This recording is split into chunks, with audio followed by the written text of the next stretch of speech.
Hey, what's up, everybody? This is Figures of Action Reviews coming at you again with another video, and hoping that you guys have been having a nice time collecting a lot of things that's been on pre-order, but it has now started to ship. One of which was the Vanguard truck by Haslabs. I've had a lot of fun with mine. I recently reviewed it. Definitely enjoying it. I think what we got for what the price we paid, I think it was decent. Are there things left to be desired on the Vanguard? Of course, sure. But nothing's perfect. But for the price point and what we got, I like it. I'm not even gonna debate about it. I like it. Especially for Haslabs' first vehicle. It leaves me wondering what else they're gonna offer us down the road or present to customers down the road. What are they gonna produce? So I'm excited to see that. Also, you know, with the Vamp, the Stinger, I like those too.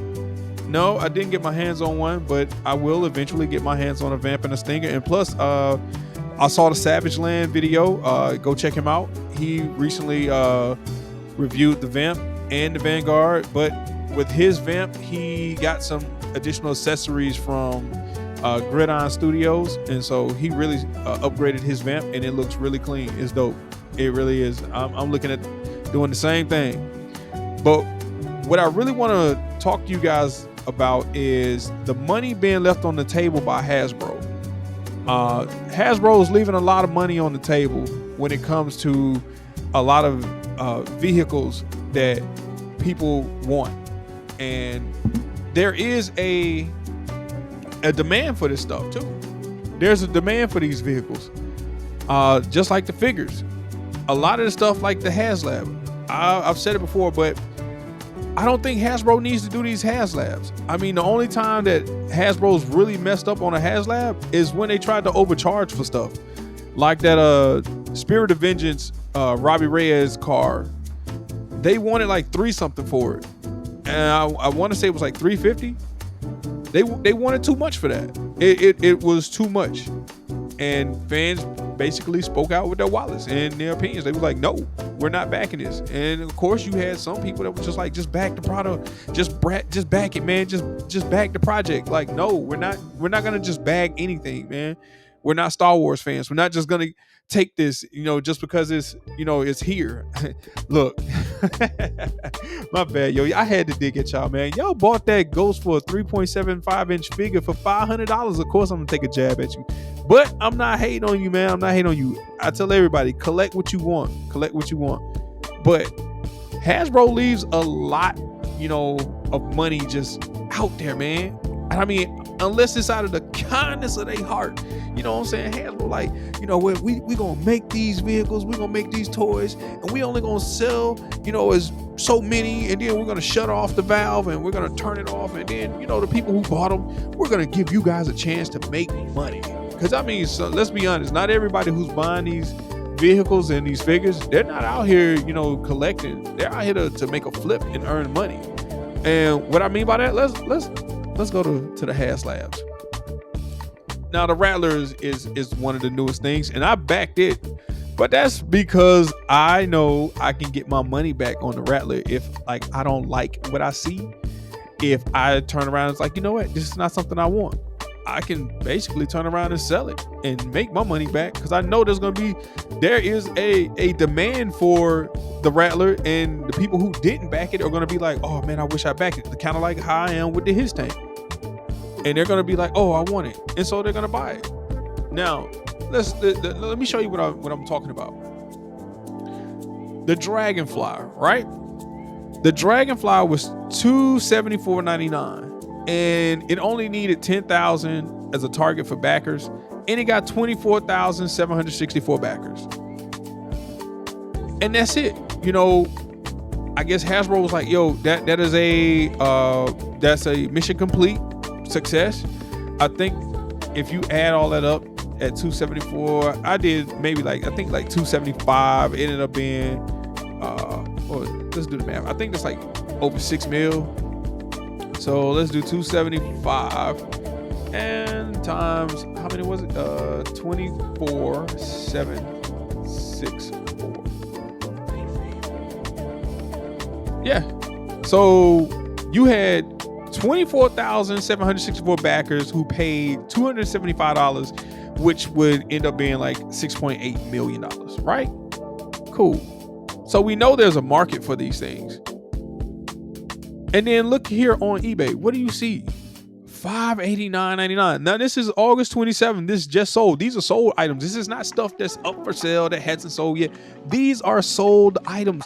These are secondary market purchases where somebody was like, oh, you know what? I'm selling this. Or you know what I'm saying? Or they bought one or two or whatever and they started selling them. $589, $500, $574, $495. 450. Well, the line scratched out, you know, that's best offer, so we don't pretty much know. It could have been 420, 475, who knows? 550, 489, 575, 465, 599. Look at all this. Look at all this money that's more than what the initial cost was. That basically, this could have been more money in Hasbro's pocket, but I don't know what or how they think about this. I'm not saying I know their business plan and their entire business model, but from what I'm looking at, from the standpoint of, from the outside looking in, their business model for these HasLab projects do not make sense because it leaves so much money out there. It's like, really?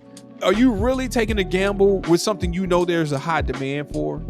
You know that there are people out here who want these vehicles, who want these certain figures that you bring up, that you would produce, and you're like, oh, we have to have a HasLab. We have to have a HasLab in order to get it done.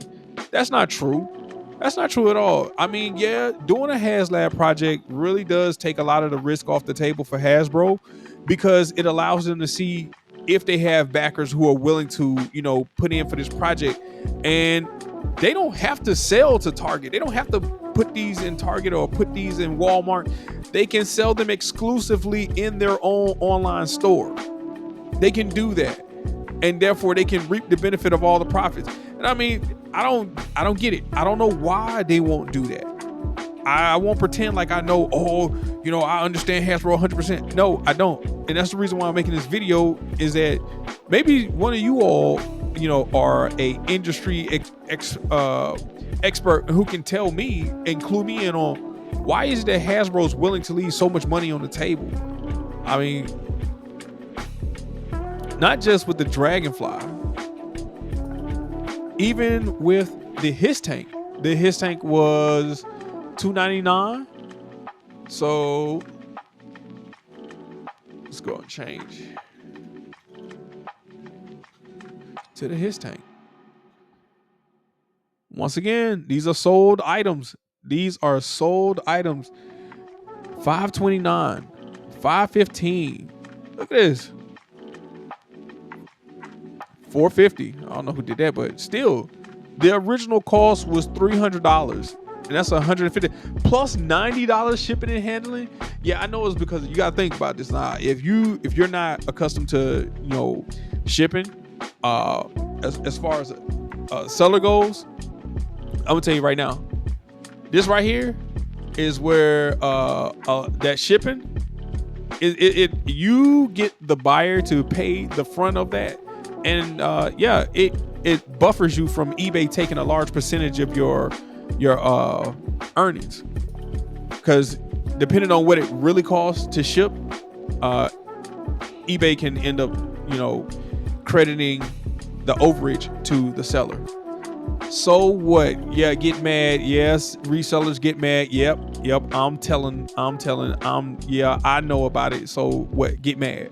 Whatever. I'm trying to prove a point though. $539, $90 for a figure. That's crazy. $399 pre-owned.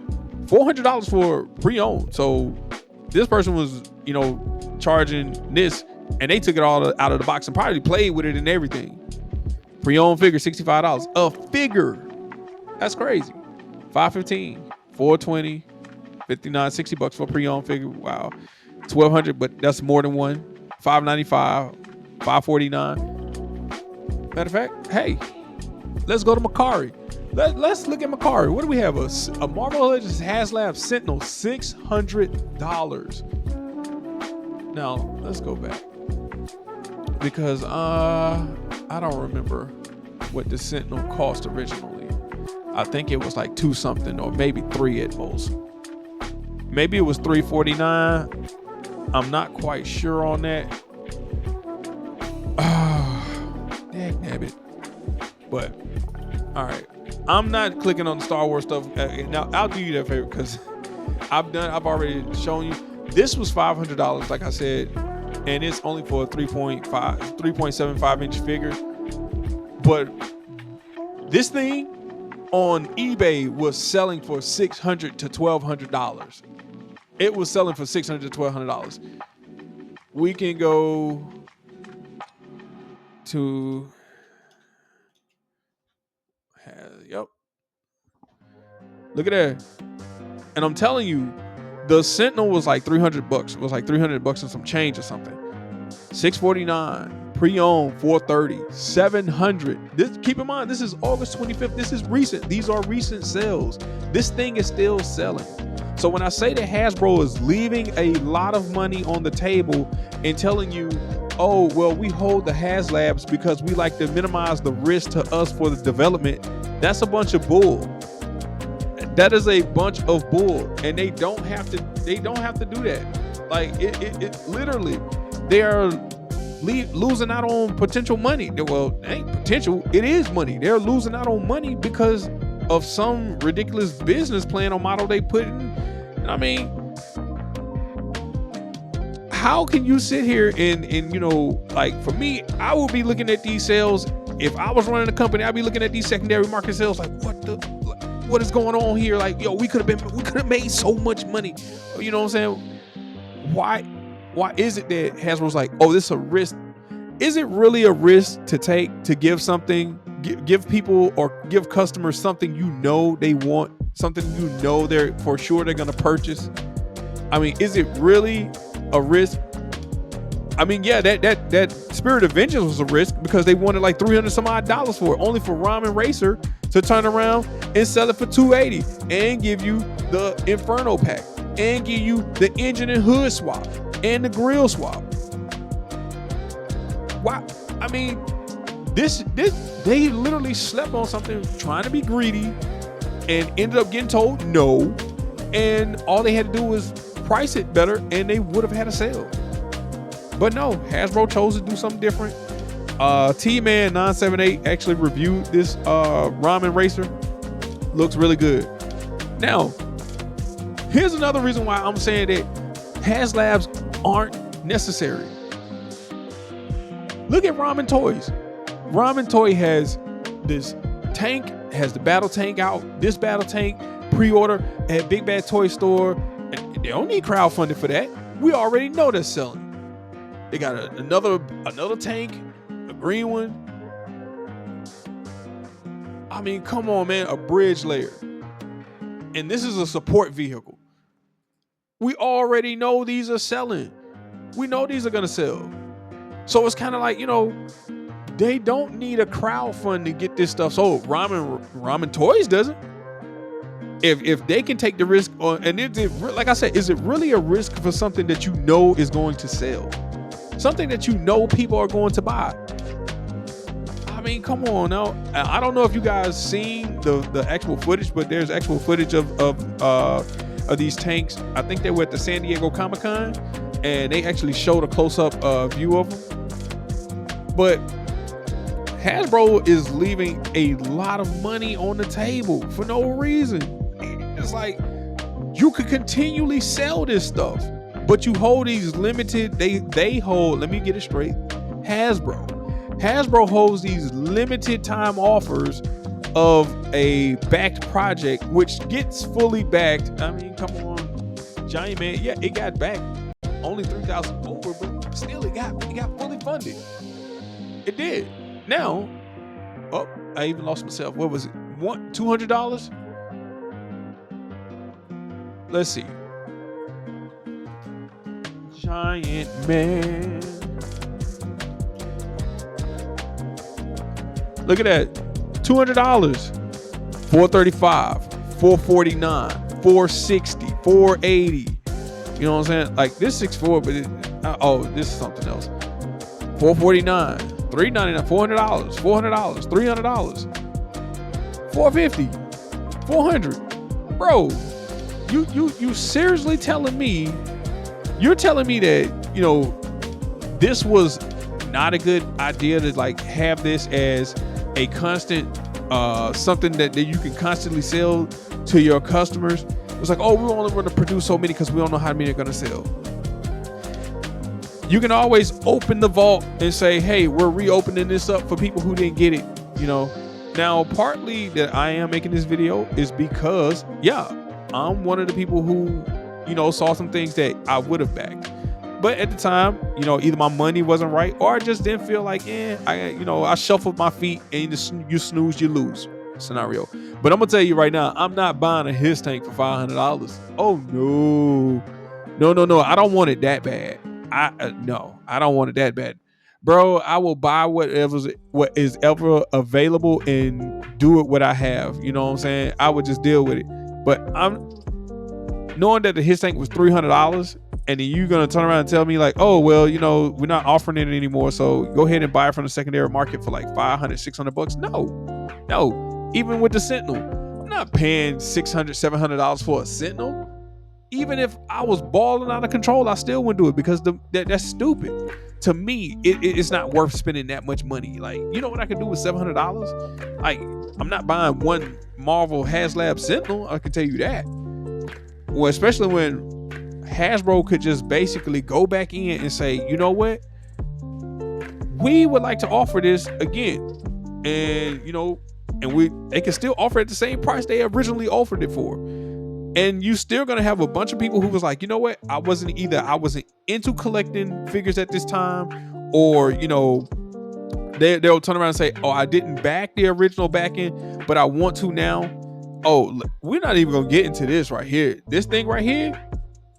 I can't even remember the price on it. I don't see it, but they're buying this. This thing is selling for $700 on eBay. It was selling for $700. You know, even with the Galactus, man, you know what I'm saying? Like, you see these prices on Mercari as well. And look at the classified G.I. Joe classified Vamp, $200. You know, eBay had like, I think eBay was like having sales of like $250 and stuff like that.